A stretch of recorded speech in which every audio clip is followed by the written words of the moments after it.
hola a todas las personas que ya nos están siguiendo por Facebook. Los voy saludando. Le doy la bienvenida. De nuevo, muchas gracias por estar aquí en esta entrevista, en este ciclo de entrevistas, la última de este año, porque ya mañana empezamos ya los Advientos y esta ya es la época del año en que, bueno, en que deberíamos guardar más silencio, pero nos llenamos más de cosas.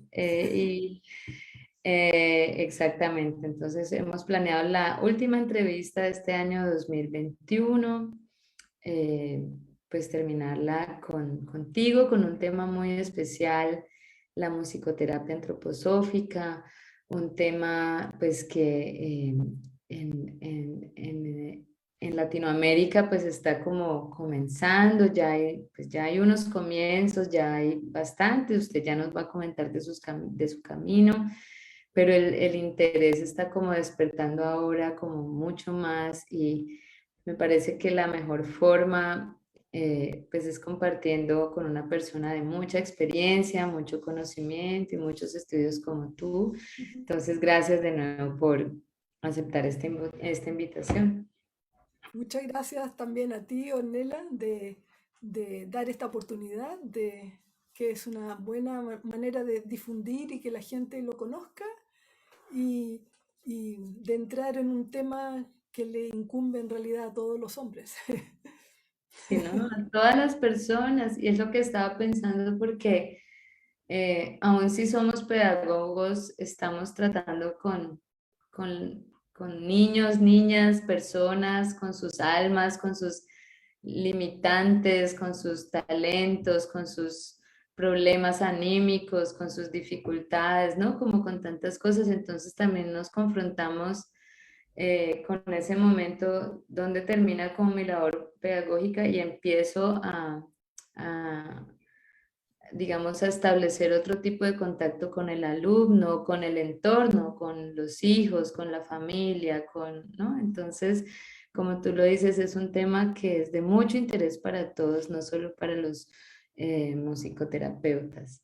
Maestra, cuéntanos un poco de ti, cuéntanos tu camino por la música, sí, cómo fuiste llegando a la música o la música, cómo te encontró, cómo luego encontraste la pedagogía Waldorf y finalmente entiendo que en ese orden llegaste a descubrir la musicoterapia antroposófica. Cuéntanos un poco. Bueno, es una larga historia. Van a tener que tener paciencia.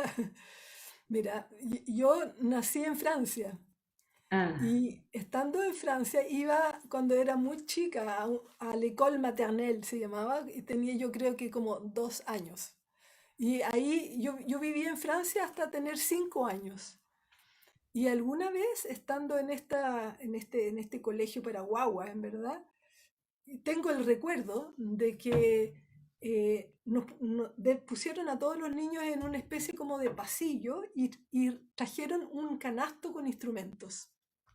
Y yo creo que hice así y la persona repartió instrumentos. Seguramente para cantar y hacer alguna cosita así nomás. Pero a mí no me tocó ningún instrumento. Y nunca se me olvidó esa experiencia de que se hizo música y quedé como, yo creo, como con un anhelo de tocar música, así. Eso fue es mi primer recuerdo, así, con instrumentos. Bueno, después fui al colegio y cuando chica yo empecé a tocar flauta y aprendí a tocar flauta y iba a una escuela de música. Y cuando salí del colegio quería estudiar, a mí me gusta todo el arte, me encanta pintar y escultura y todo eso. Entonces pensé, voy a estudiar, voy a postular en la universidad, uno podía postular a 7 carreras y escoger después. Y a mí no se me ocurrió nada más que 3.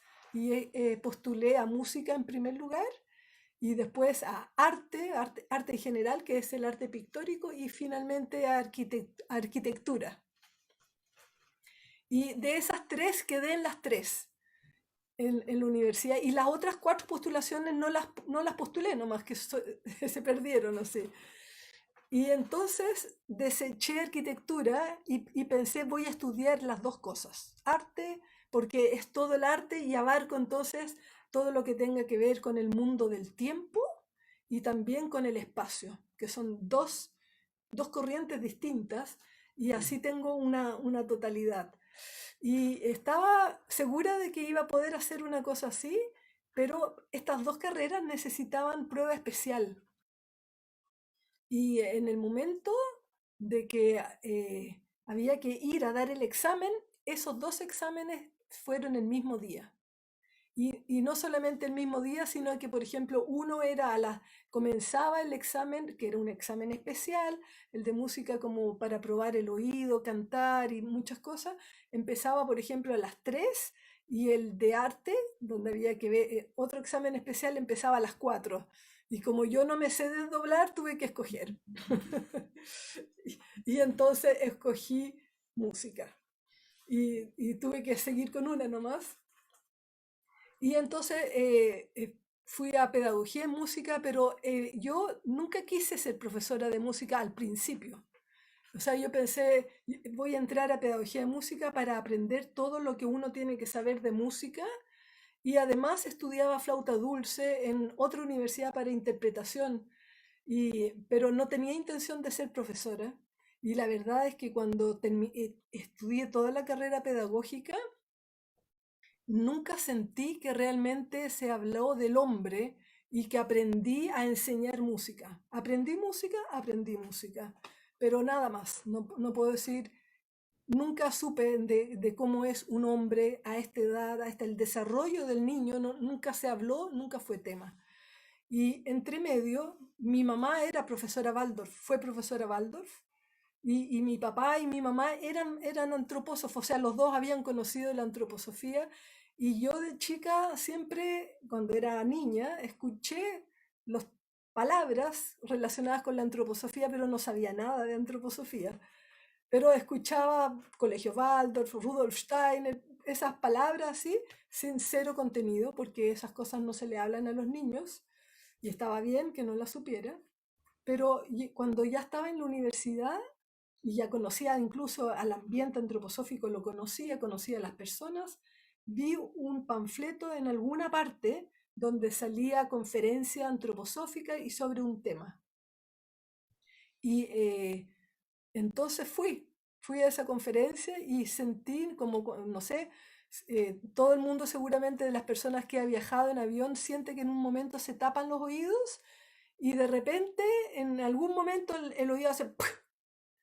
Eso sentí, pero con esa conferencia, como que se me abrió el horizonte y entonces ahí empecé a leer y comencé a ir a grupos de estudio y terminé la carrera de pedagogía y ahí entonces pensé, pero en realidad la música y el hombre tienen que estar siempre tomados de la mano, o sea, no es música nomás, es música con el hombre y no sé nada, no sé nada del hombre y entonces, de ahí como que se me vino en algún momento musicoterapia, pero en Chile no existía la musicoterapia y tenía como en mi interior como dos voces que hablaban. Una era musicoterapia es tu camino, es como que me vino como convicción, no sé por qué, porque no sabía nada de la musicoterapia, pero tenía así como que me hubieran puesto una espada por dentro que era musicoterapia y sabía como que eso tenía algo que ver conmigo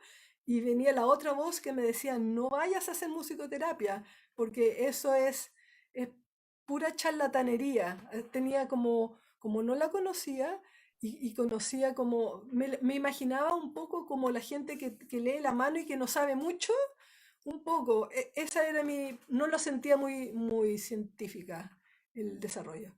Y ahí, ya estando en el ambiente antroposófico, pensé, pero la música, debe existir musicoterapia antroposófica. Y esa es seria. Y eso me va a permitir tener un lazo entre lo que es la música y el hombre.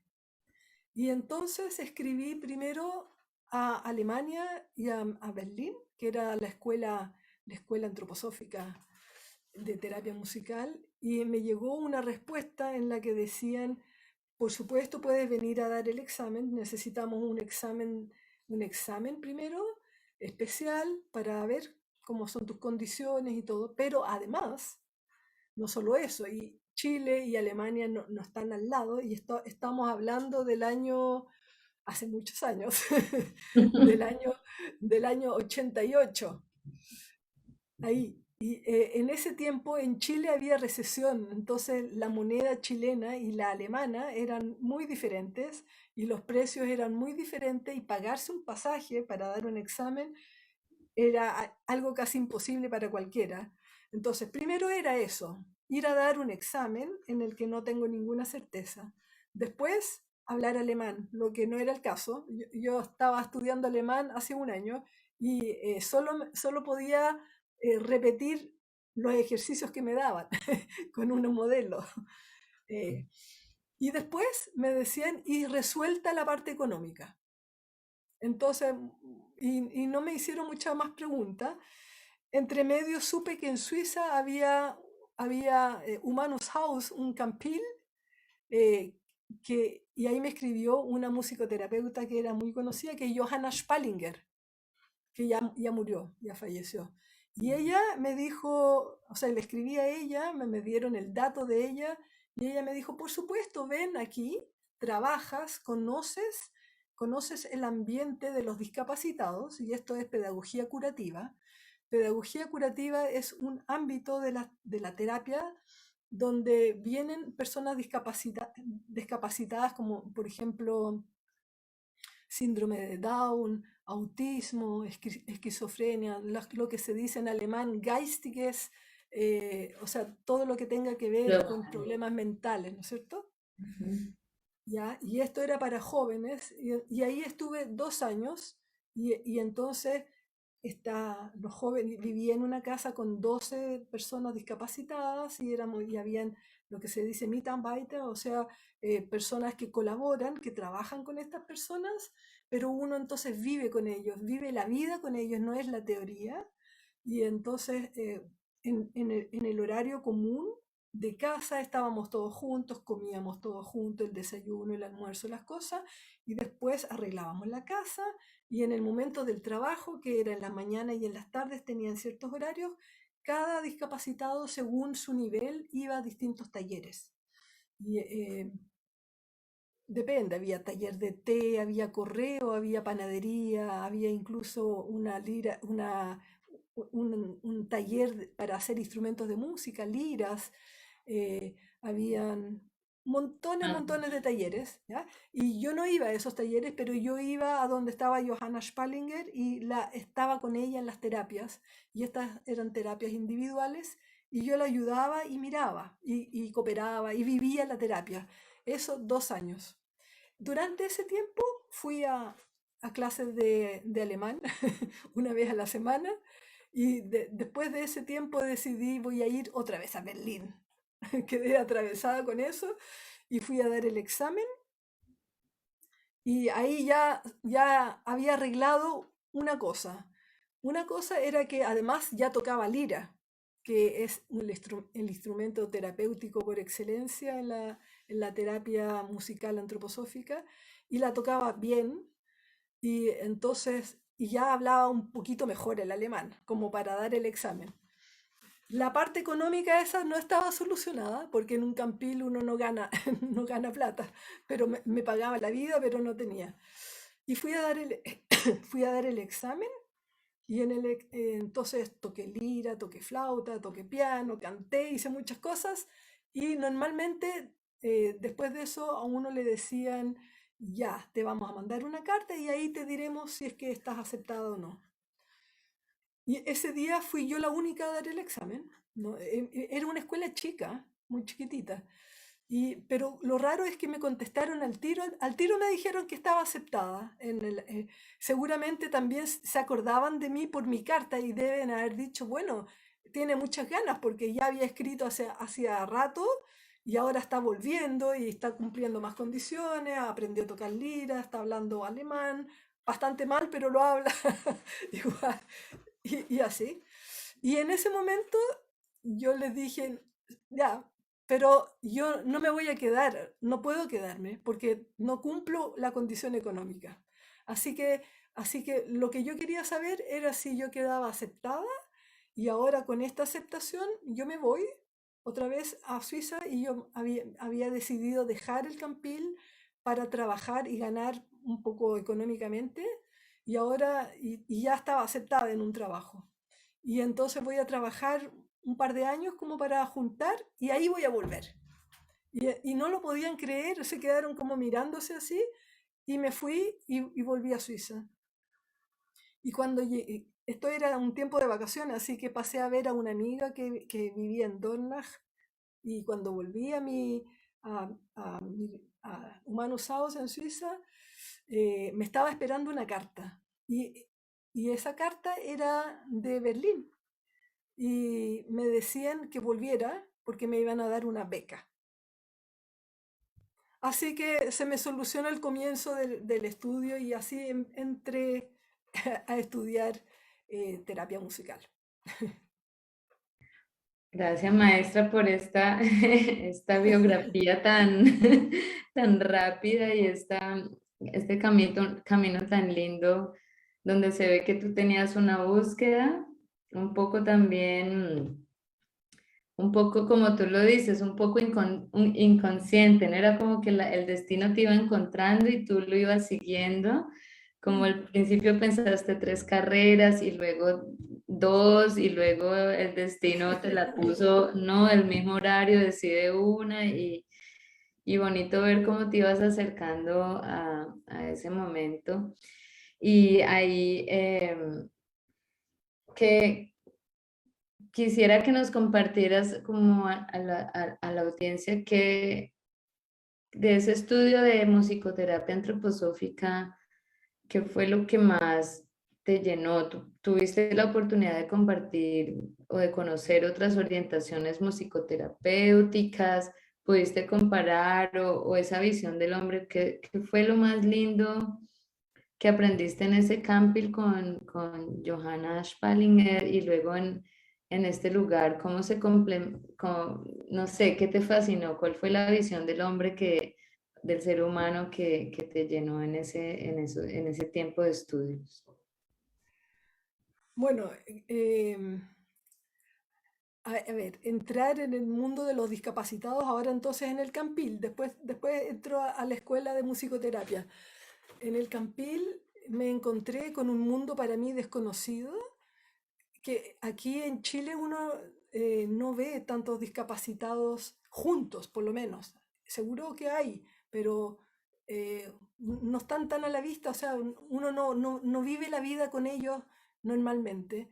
Y aquí de repente yo me sumergí en una familia y vi que era una familia, igual, una familia que siente y que son amigos y que se integran y que no tenían uno no los sentía como discapacitados. A lo mejor, claro, no sabían hacer cosas, pero yo no sentía como que yo soy más que ellos porque ellos son discapacitados para nada. Vivíamos como de igual a igual, cada uno hacía su trabajo y lo que sentí en ese tiempo es como un ambiente donde no hay crítica, sino que todo se acepta como la gente es y todos valen por lo que es, no por lo que sabe, sino hay mucho amor en ese ambiente y cada uno se ayuda.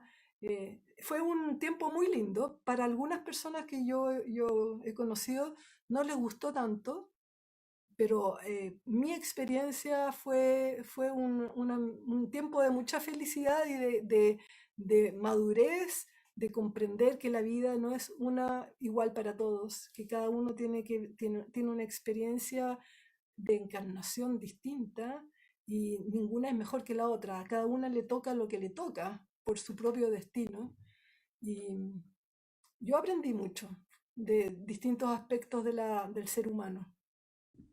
Me puedo imaginar que a mucha gente no le guste por lo íntimo que se vuelve quizás, ¿no? Por lo intensivo, porque es que uno vive allí, o sea, tú no es que estés trabajando y tenga tus momentos como muy solo, sino que tú estás realmente insertado en una familia, ¿no? Es como Sí, lo que te entiendo. claro, y se veían de repente cualidades impresionantes como de esfuerzo, del esfuerzo de lo que hacían algunos discapacitados. Por ejemplo, había uno en mi casa que tenía síndrome de Down y en su pausa, todas las pausas se sentaba en su mesa de escritorio y estudiaba banderitas, las banderas de los países, pero estaba ahí siempre estudiando a su manera. No sé cómo estudiaba, pero él se esforzaba en eso y así cada uno tenía como distintas cosas, distintas, pero muy valorables, que de repente, no sé, la gente no discapacitada es más discapacitada en algunas cosas. eh, Uno tiene también muchos problemas flojera y no sé, muchas cosas que hay que también superar. Que hay que superar. De esa experiencia con la maestra Johanna Spalinger, ¿qué es lo que más recuerdas? ¿Qué es lo que más te impresionó en sus sesiones de música? Ella, bueno, ella abarcaba muchas cosas. Ella era música y tocaba violín muy bien, pero ella trabajaba con todos los instrumentos y entonces yo vi ahí cómo desplegar según distintas necesidades un trabajo con los instrumentos. La terapia de música se hace tocando y haciendo música con instrumentos de música y antroposóficos, la alegría que ella tenía y cómo no se hacía una cosa de que yo te digo, tú haces, sino que era como muy alegre, muy jovial, muy natural así, y como muy bien guiado, con lindos momentos como de mucha devoción, con un verso al final. Aprendí a trabajar de otra manera, que no sea tan teórica, sino que entrando y sumergiéndose en la vivencia de la música y de ahí caminando ritmos, haciendo música de distintas maneras con movimientos del cuerpo, girando alrededor de un tambor, con ritmo. Es muy lindo, lindo, sí. ¿Tú qué, cómo podrías decir que tiene la musicoterapia antroposófica que, digamos, no queremos desvalidar otras terapias ni otras propuestas, pero qué las diferencia? O sea, para ti, ¿qué podrían otras terapias aprender de la musicoterapia antroposófica? ¿Qué la hace tan especial y tan única? Eh, bueno, varias cosas podrían aprender si quieren aprenderlas. Porque, por ejemplo, me pasó una vez que me invitaron a dar una charla a una universidad y eh, mientras daba la charla y dije varias cosas, hablando, como compartiendo un poco primero cómo es la estructura del ser humano, el hombre ternario, y de que cada una de esas partes ternarias que tiene el hombre también se refleja en la música y se trata y se trabajan de distintas maneras esas partes, ya empecé a mirar como eran puros psicólogos, pero eran psicólogos en el estudio de musicoterapia, como una mirada de crítica, así como de cuchillos, y entonces yo me di cuenta ahí como que, ups, la musicoterapia es muy distinta y no es tan obvio que es el camino de todos. La musicoterapia, desde la antroposofía, primero hay que ser músico. No es solamente para alguien que le gusta la música y no sabe música, porque uno va a hacer terapia con música. Es como un doctor que le gustara la medicina pero no sabe de medicina. No, si vas a dar un remedio y eres doctor, tienes que ser, tienes que tener el estudio de medicina. Y aquí la terapia musical es la misma cosa. Si yo voy a dar un remedio a través de la música, tengo que saber de música. Muy bien, tengo que tener ese contenido para poder poner las manos en la masa y trabajar con esos sonidos para que eso se vuelva un medicamento. No solamente lo que vamos a hacer, sino cómo lo vamos a hacer, cómo lo vamos a trabajar. Y es distinto trabajar con niños que trabajar con adultos o con la pedagogía curativa. Es distinto en qué ámbito yo me muevo. Pero hay que saber música porque vamos a trabajar y hay que moverse en todos los dominios de la música. Dominar los ritmos, dominar el canto, dominar la composición, las armonías. Saber, hay que saber. Ujú. Maestra, cuéntanos un poco, ya lo nombraste muy al principio acerca de la lira. ¿Por qué es tan especial este instrumento? ¿Por qué es tan querido en la musicoterapia antroposófica? ¿Y cuál es su resonancia con nosotros? ¿Cuál es nuestra, qué tenemos tanto en común con este instrumento que nos hace tanto bien? Lo voy a contestar con con, a ver, ¿cómo puedo decir?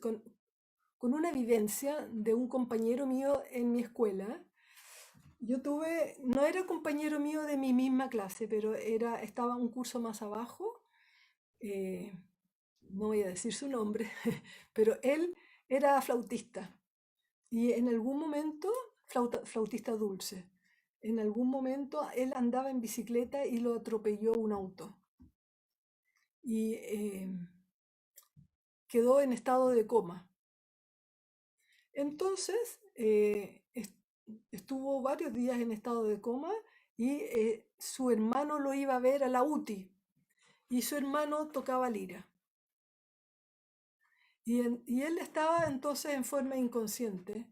Ahora voy a ponerme como en dos lados para aprovechar el momento. ¿Qué es lo que diría una persona no desde la antroposofía y desde la antroposofía?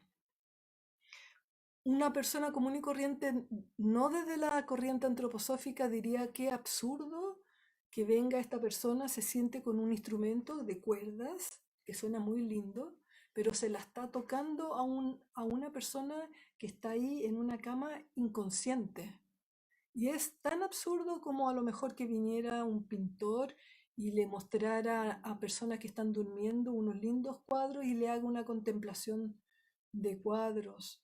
Y así, podría seguir nombrando, o esculturas. Y, y la pregunta sería entonces si realmente es tan absurdo tocarle a una persona que está inconsciente la lira, en este caso la lira. Y la respuesta se contestó por sí misma porque este compañero despertó después de unos días y él contó que él escuchaba música, escuchaba como que le tocaban un instrumento de cuerdas y que ese instrumento él sintió como que lo fue a buscar y lo trajo de vuelta. Esa era la lira. Entonces, ese sonido penetra en ese lugar, en un lugar que no es no es nuestro mundo físico, sino que va más allá y es muy penetrante. Eh, y es un lugar donde los difuntos pueden escuchar bien.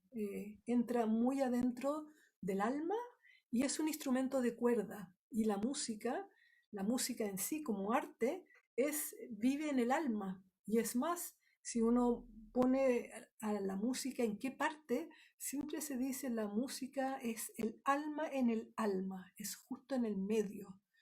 Y de hecho el alma está formada por sustancia musical. Por supuesto, entonces, siendo un instrumento de cuerda donde vibra el alma, la lira es el instrumento. Por eso también sabemos de las narraciones, distintas narraciones como la de Orfeo o del rey David también, que curaba al rey Saúl con la lira, y nombran a la lira. Y también Orfeo fue al mundo de los difuntos a buscar a Eurídice, que había sido mordida por una serpiente, fue al mundo de los difuntos y nadie podía pasar a ese mundo. Pero él, como era Orfeo con su lira, se le permitió ir a buscar a Eurídice. Pero era importante la lira. Ujú. Sí, de hecho, también tuvimos una entrevista aquí de mitos griegos y de una persona muy experta en ese tema y nos contaba cómo eh, el mismo Apolo nació en la constelación de la Lira. O sea, no es que a él le dieron, no es que después de que él murió, porque él hereda a su hijo la Lira, y no es después de que muere Orfeo que se vuelve constelación de estrellas, sino al revés, lo hemos aprendido al revés, o sea, la constelación Lira ya existía y de esa constelación, dicen los griegos de allá, nació Apolo, o sea, él nació de la Lira y él hereda esa Lira, entonces se une muy lindo con lo que dices, con esa imagen de que es ese sonido. Nunca lo había visto así tan claro como lo dices ahora, que en el momento en que toca resuena directamente con su origen, allá en las estrellas. Y uno no se lo imaginaría porque es un instrumento muy dulce, muy suave, Sí, que fuera tan potente. potente interiormente, porque es interiormente, no es externamente. Cuéntanos eso que dices de su vibración y su sustancia es tan fina, tan penetrante, tan sutil, que justamente alcanza, perdón, unos ruidos acá. Su sonido es de esa sustancia tan sutil que justo llega a ser oída allá en el mundo de los muertos. ¿Escuchan nuestros familiares queridos la música que hacemos aquí en la tierra? O sea, yo entiendo que la música sí la escuchan, depende qué música, depende con qué instrumentos también. No sé, no creo, la música electrónica no creo que la escuchen. Ahora yo estoy viva, no te puedo contestar desde ese mundo. No, me refería a justamente a la lira, como es un instrumento que podemos tener en la mano y con el que nos podemos, digamos, conectar interiormente con esas personas que ya no están en Ah, la claro, esfera física y con el que podemos crear un puente, digamos, de comunicación con ellos. Creo que por ese camino iba mi pregunta. ah, sí, claro, por supuesto. Y también con los niños que están naciendo, para traerlos. No solamente para los que están partiendo, sino para ayudar a los que están viniendo. Y también es muy apropiado para los niños pequeños cuando se van a dormir, porque todavía ellos no están tan en la tierra, están en ese otro lugar. Entonces la música los trae, los ayuda. Entonces la lira es como este instrumento que nos ayuda a hacer ese puente en esos momentos de umbrales, lo que estamos diciendo como ese paso a la muerte, a esa vida después del plano físico, o esa vida que viene, a ese nacimiento, los niños que están llegando, o la noche como la pequeña hermana de la muerte, digamos al momento de dormir también, ¿no? Es como un instrumento que ofrece esa conexión y ese puente y que siempre está, digamos, bienvenido en esos momentos. Es muy adecuado. Sí. Sí. Sí, por eso en la escuela de musicoterapia es uno de los ramos que siempre está desde el comienzo, clases de lira individual para cada alumno. Sí. Aprovecho la oportunidad para preguntarte, háblanos como de la cualidad de otros instrumentos, por ejemplo el metal, ¿no? Pequeños címbalos, platillos, instrumentos de metal tienen otra cualidad que ya despierta más, digamos, la lira tiene a mi forma de ver todavía como ese estado de ensoñación y por eso tan apropiado para los niños o el momento de dormir. Y el metal ya tiene una característica más de despertar. ¿Tú en qué momentos, poniendo un ejemplo, cómo los empleas con tus pacientes o con tus alumnos? ¿En qué momento empleas qué tipos de instrumentos, vientos o percusión o lira? Bueno, por ejemplo, existen todos los instrumentos de vientos y si uno se fija en los instrumentos de viento y se fija en dónde uno los pone cuando uno toca y cuál es la cualidad del sonido cuando los toca, los instrumentos de viento tienen que ponerse en la boca, ¿no es cierto? Y están siempre en esta región de arriba. Y son instrumentos que son, tocan melodías, y la melodía en el mundo de la música es la idea, es el pensar. Y entonces la melodía está diciendo algo en ese ámbito musical, en el lugar más despierto de nuestra corporalidad. Y por supuesto, entonces son los instrumentos que tienen que ver con la lucidez en la conciencia y con el ámbito neurosensorio. Ujú. Ahora, ¿cuándo lo voy a ocupar?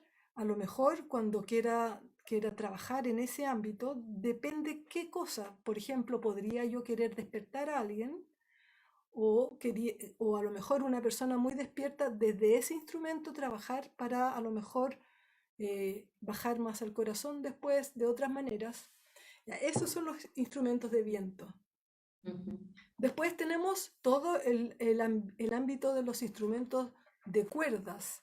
Y si uno se fija, los instrumentos de cuerda, por ejemplo, el violonchelo es un instrumento que uno lo abraza y es Ujú. como que uno entero se transforma en tórax y uno lo apoya, de hecho, en esta parte.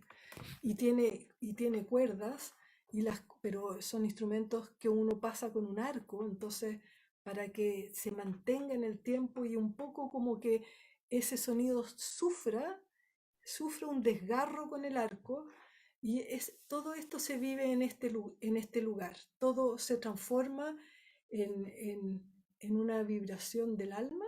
Incluso el movimiento del brazo es abrir y cerrar en el arco.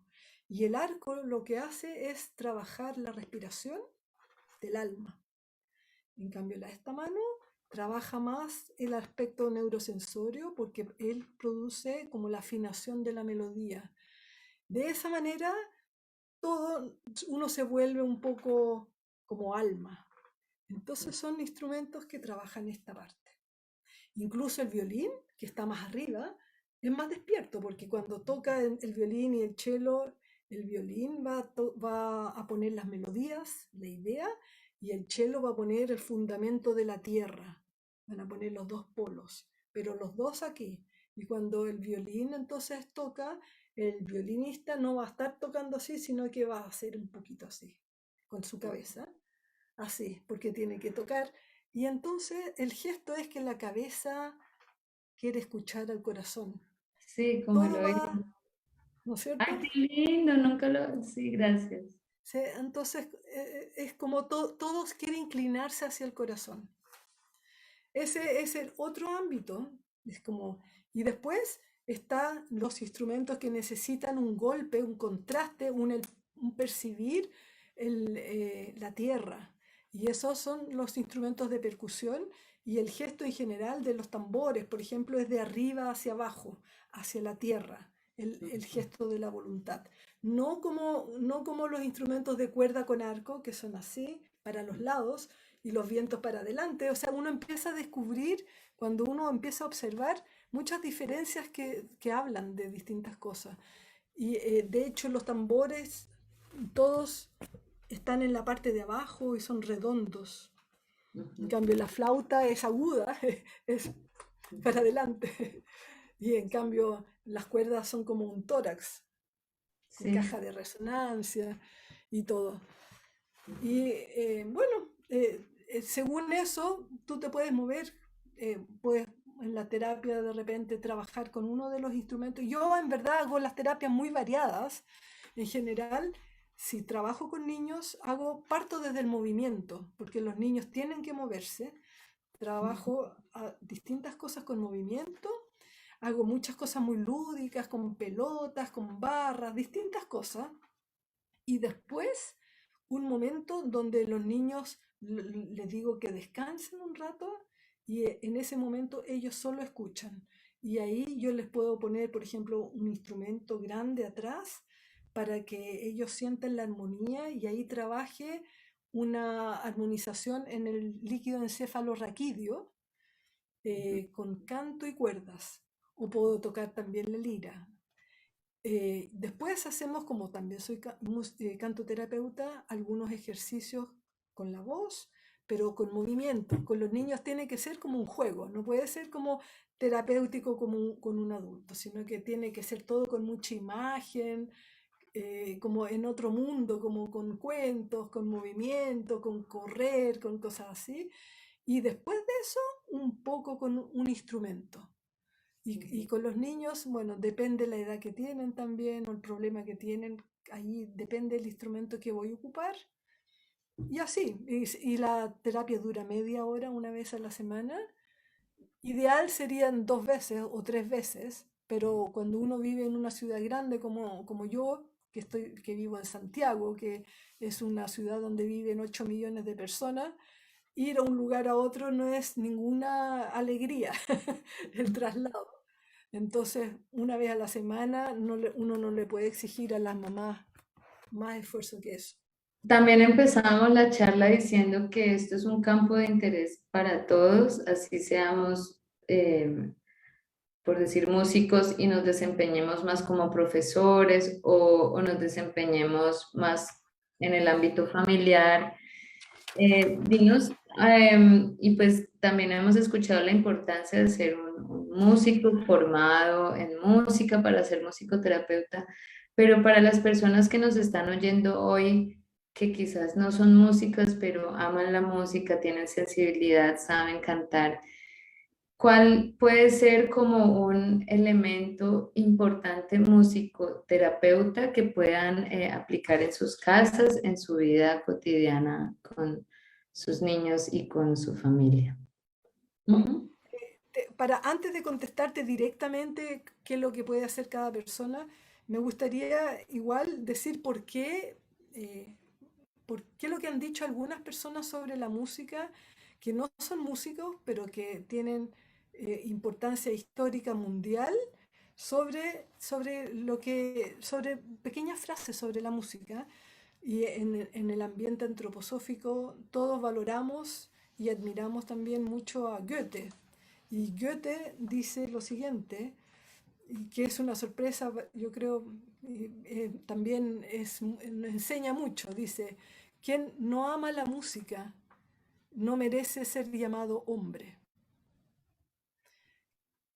Al tiro uno se imagina qué es lo que va a seguir diciendo, porque va a seguir diciendo algo. Y ahora dice, quien, quien ama la música es recién medio hombre. Y quien hace música es realmente un hombre completo. O sea, no basta con estar como espectador con la música, hay que involucrarse con la música. Hay que esforzarse y penetrar en la música para realmente ser un hombre. Y ahí muestra también que el ser hombre tiene que ver con la música. No cualquiera hace música, ningún animal hace música. En la naturaleza hay sonidos, pero no hay música, porque la música es algo que se hace a través de una conciencia despierta y uno tiene que ir como modelando ese recorrido de sonido a sonido, porque en la música hay una idea y eso no se hace soñando o durmiendo.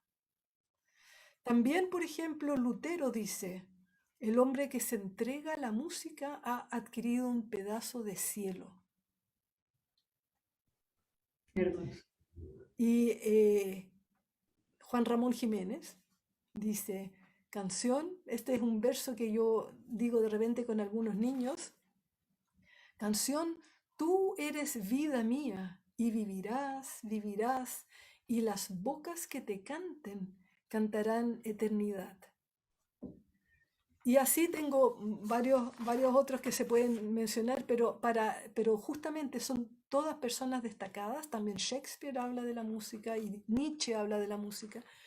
Y todos nos ponen en un ámbito espiritual, no físico, sino espiritual. Y el hombre, siendo un ser espiritual, por supuesto, está en ese ámbito de la música. Entonces, ¿por qué nos involucra a todos los hombres? Porque todos somos seres espirituales Y y, musicales. y musicales. Tenemos, digamos, estamos constituidos de tal forma que, que nos corresponde desarrollarlo, pero nos es dado en el nacimiento, ¿no? Las cuerdas Claro. vocales, entonces es parte del camino. Y no solamente eso, porque antes de nacer el hombre tiene que formar su cuerpo, uno tiene que poder tener una forma aquí en la tierra y esa forma la da la música. Y existe una experiencia que se llama las placas de Hladni o Schladni-Kladni, que no sé si todos conocen, pero así que la voy a describir rápidamente. Se pone una placa de metal, yo tengo una de bronce, otras veces se puede hacer de aluminio o de cobre, cuadrada, y en el medio un pedestal fijo, en el medio, para sostenerlo, y se pone en una mesa y esta placa está libre, y sobre esa placa, en el borde, que tiene que estar un poco lijada, un poco redondeada, uno va a pasar un arco, así que uno le pone pez de Castilla al arco. Pez de Castilla es la resina que uno le pone a los arcos de los instrumentos de cuerda para hacerlos sonar, y se pone entonces también en los bordes y en el, digamos, en el crin del arco, para pasarlo por este canto de esta placa, y dependiendo ahí en qué parte del canto yo lo paso, va a sonar una nota, un sonido de música. Ahora en la placa yo le pongo o arena o sémola, y entonces cuando yo logro un sonido puro, esas sémolas van a empezar a bailar encima de la placa, pero cuando llega a haber una vibración pura, un sonido claro así, está en un segundo, hace y se forma una forma etérica, eh, una forma simétrica, como la que uno puede ver a lo mejor en las plantas, o de repente en la caparazón de las tortugas, en el mundo vegetal, en los minerales, de repente también en los cristales. Y algo que si yo quisiera hacer con arena me tomaría horas hacerlo, pero es perfecto, no es más o menos, es perfecto, ¿sí? Y, Perfecto. no sé, es muy lindo y es muy impresionante de ver. Eso que pasa ahí afuera pasó con nosotros también. Y así todos tenemos una forma que fue dada por una sustancia musical. Sí, para los que se interesen más por este tema, pueden buscar placas de Chladni. También Emoto, un fotógrafo, investigó este efecto de sonidos, palabras en la formación de cristales de agua. Ese, bueno, podemos poner en los comentarios del video más tarde nombres de interés. Y Rudolf Steiner habló también de esa constitución de todo el cuerpo, ¿no? De los huesos, de los órganos por medio del sonido en sus conferencias de música.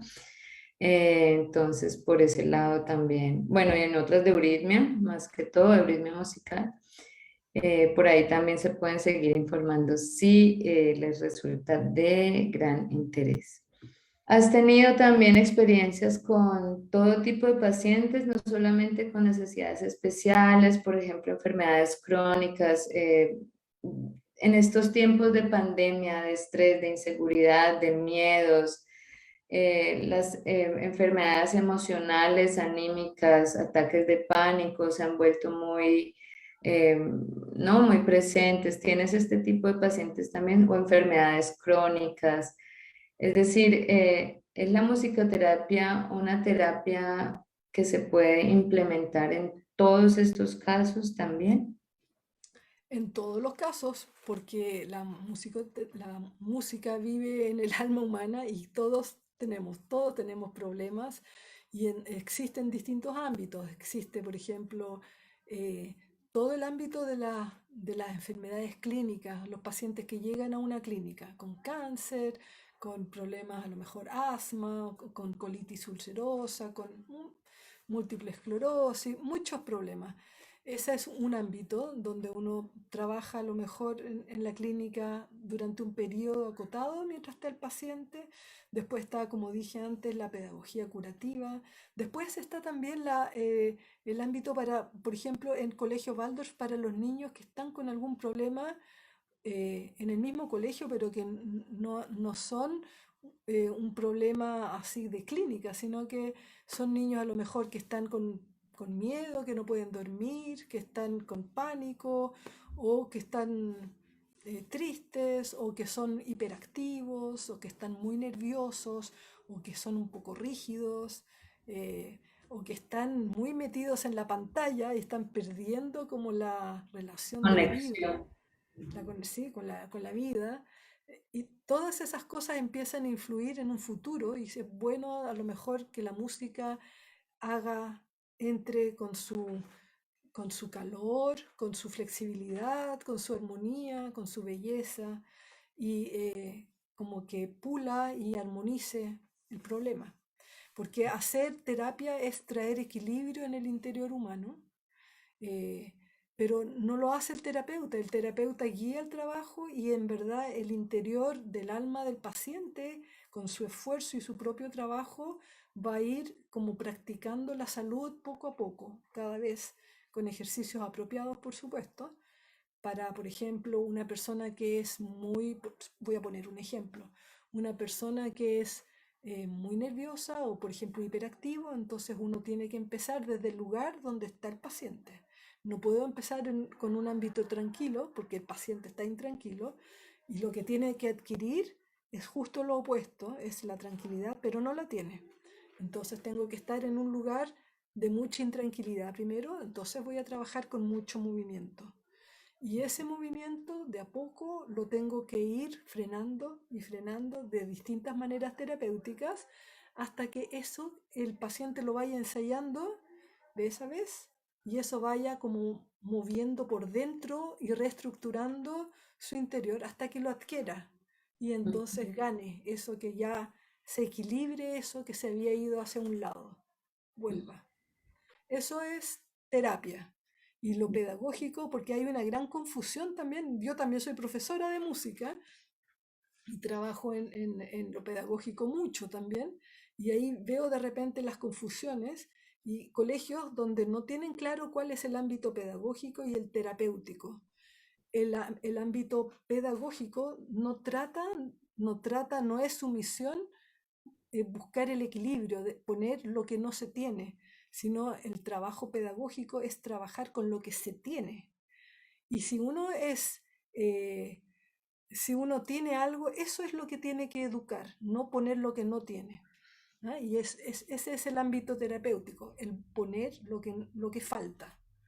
Y de repente lo tengo que decir mucho acá, porque hay profesores que se equivocan en eso algunas veces. Pues gracias por aclararnos esa parte. Maestra, algo que las mamás, papás, personas que amen la música y que nos están escuchando y no son músicos, que definitivamente pueden hacer en sus casas es cantar. Cantar nunca, nunca estará mal, siempre estará muy bien y siempre será saludable. ¿Qué les puedes decir? Cómo integrar esa actividad, que no piensen que tienen que ahora tocar cello o tocar todos los instrumentos con los niños, un mensaje a ellos.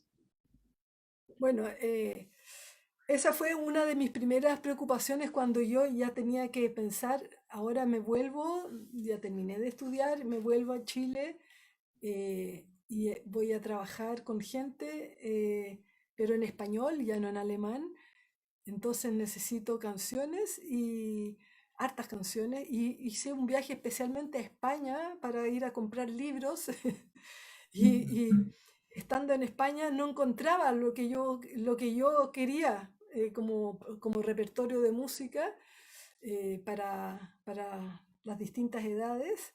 Entonces encontraba solo un tema, que era el tema del amor, de la conquista entre un hombre y una mujer, pero no es lo que yo quería. Yo quería, sobre todo, por Naturaleza. ejemplo, la naturaleza, el otoño, las hojitas que caen, no sé, ese tipo como de vivir el año. Y no lo encontré, entonces cuando llegué acá y empecé a trabajar con personas de la pedagogía Waldorf en un colegio, los profesores empezaron a decirme, oye, ¿me podrías hacer una canción para esto? Y son niños de segundo básico y yo, ups, no tengo. Esa canción no la tengo.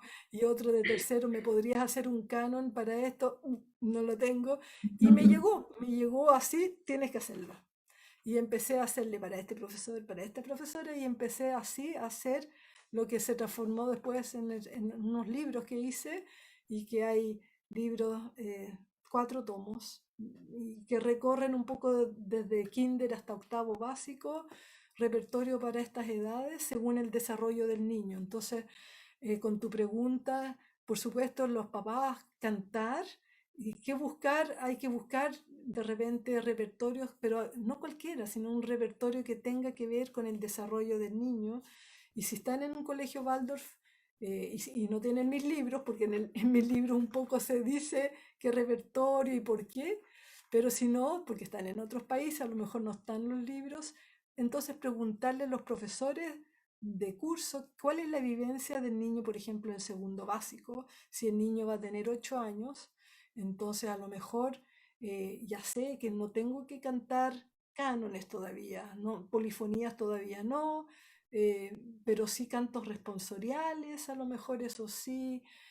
A lo mejor en tercero básico es lindo ya empezar cánones simples, y así, pero un poco saber, no, no cualquier cosa, eh, y ojalá cosas que los unan un poquito con la vida de de la naturaleza, y no tanto pantalla ni tanta cosa con mucho ruido.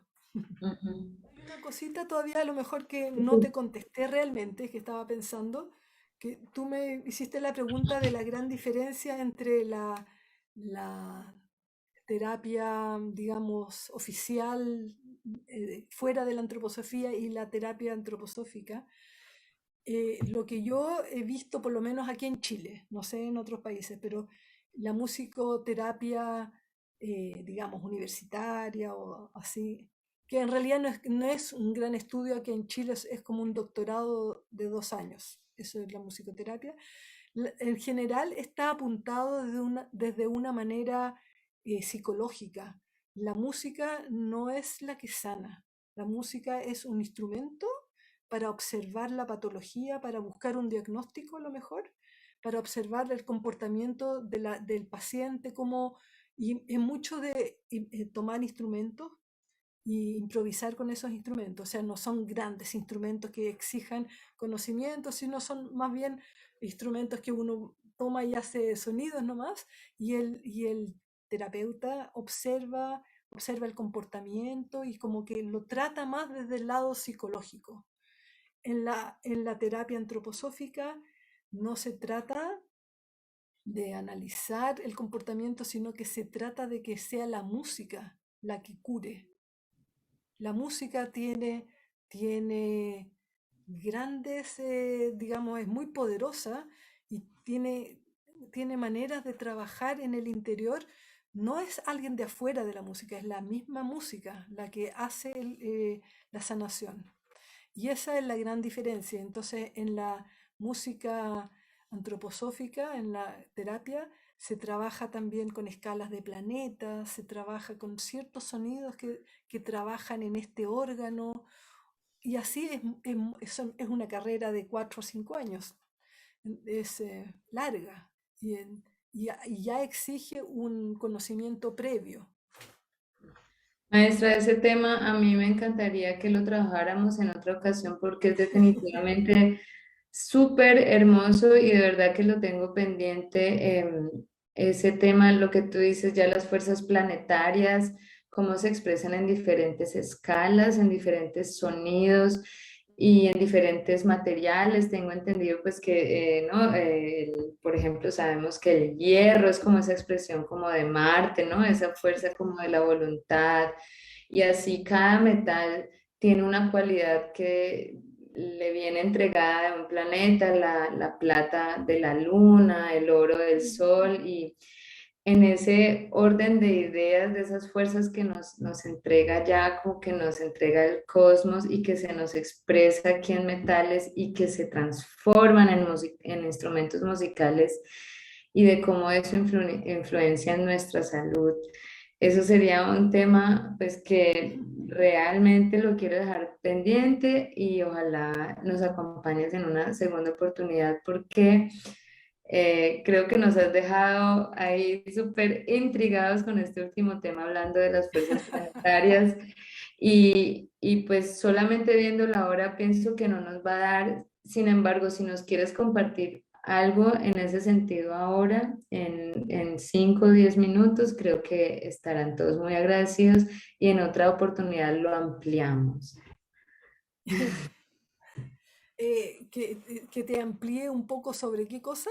O sea, eso de las fuerzas planetarias, eso es muy, digamos, por decirlo de alguna forma, muy propio de la terapia antroposófica. Eso es algo que no lo vamos a encontrar en otras corrientes terapéuticas, por decirlo así, ya como académicas, científicas tradicionales. Sí, Correcto. bueno, sí, cada planeta imprime su sello propio y actúa también cada planeta en un órgano, tiene su color, tiene su árbol, tiene su metal y todo, y tiene su sonido, un sonido propio, y todo es curiosamente siempre el número 7 detrás de esto.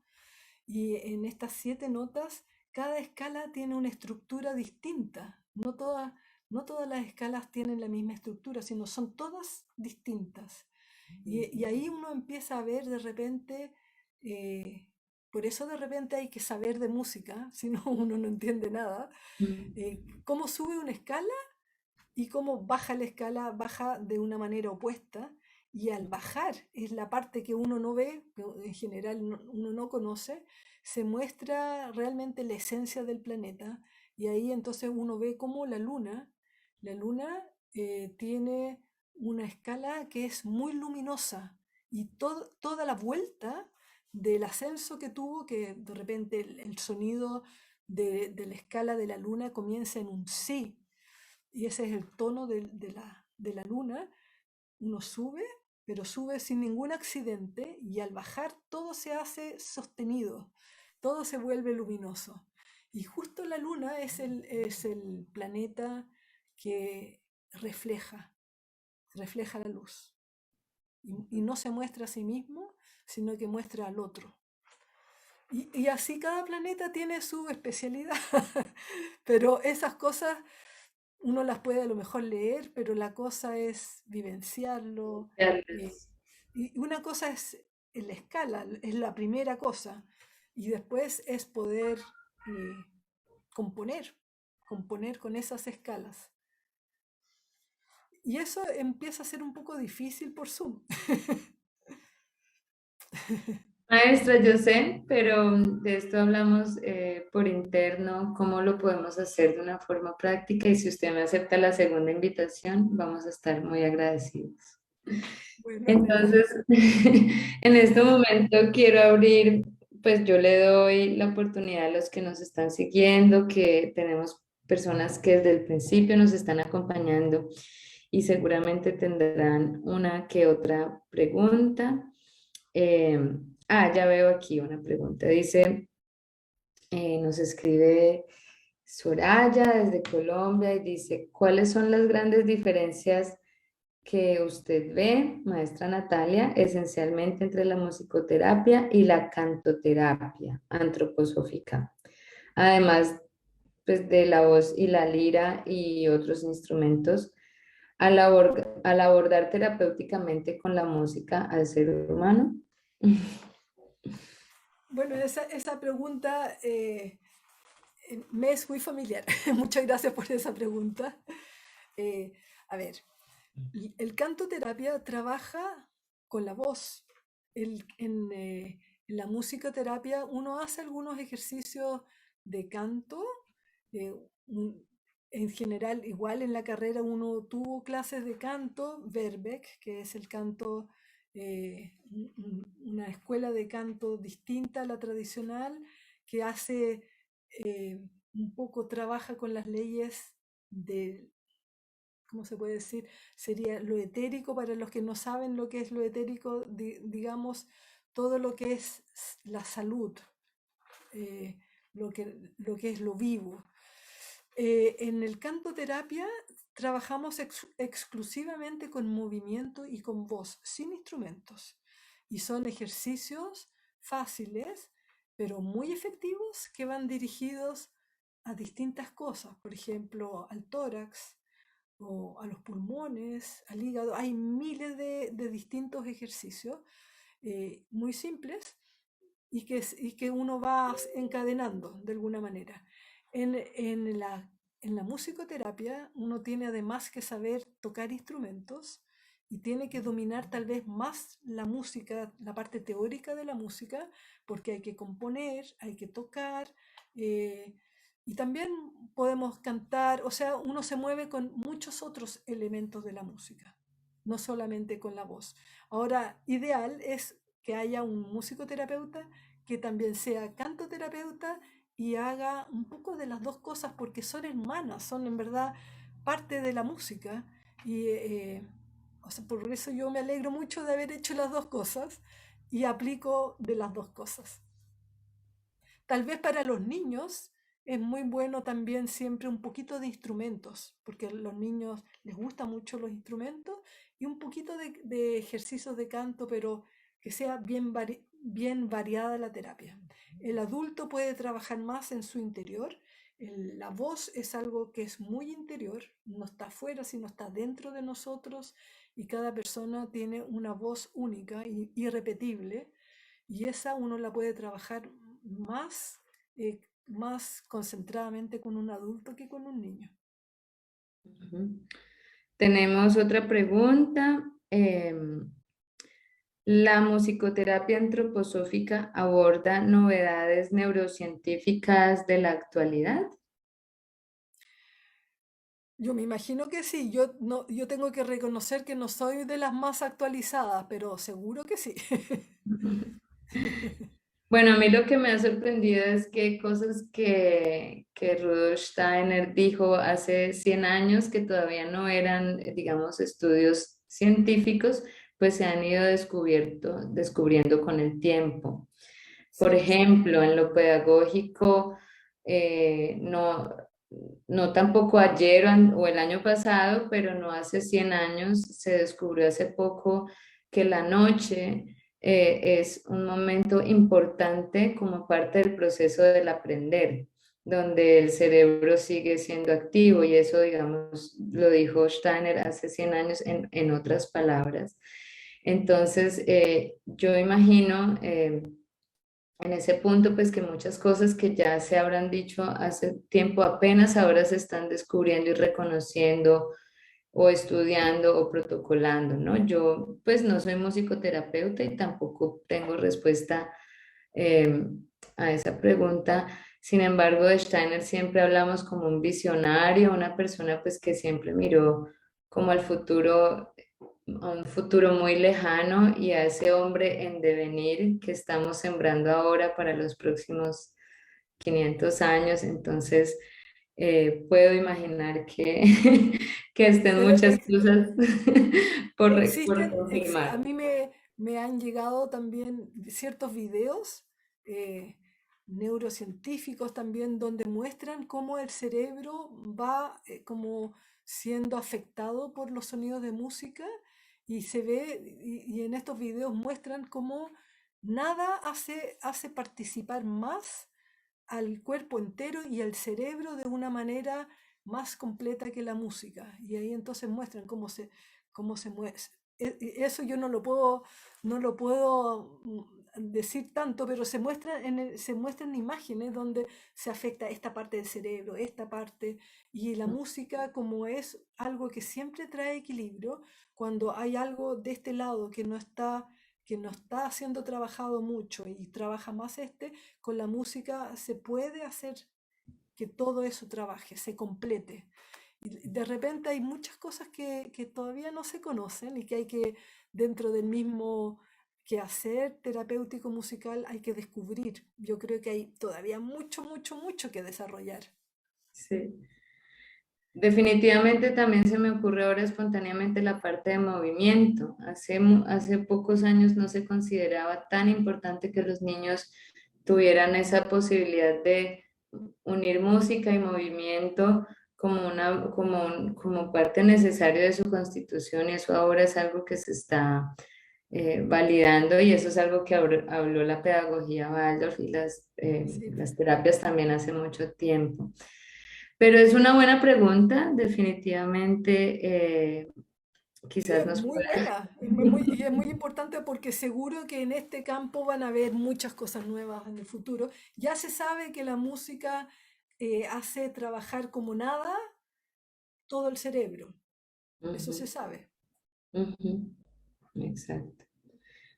Maestra, pues no veo más preguntas en nuestro chat.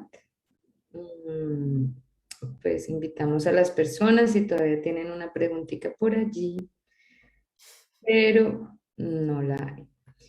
Entonces, pues yo aprovecho la oportunidad porque ya llevamos bastante tiempo aquí, más de una hora, para no cansarnos tanto, de agradecerte inmensamente por esta oportunidad, por esta pequeña, digamos, ventana para asomarnos a este mundo, para aprender un poquito. Definitivamente trataste temas que podemos seguir pensando, verlo otra vez y aprender más y para profundizar, que también nos ayuda en el trabajo pedagógico, como tú dices, teniendo claros, ¿no? Los parámetros de acción, pero que nos complementan.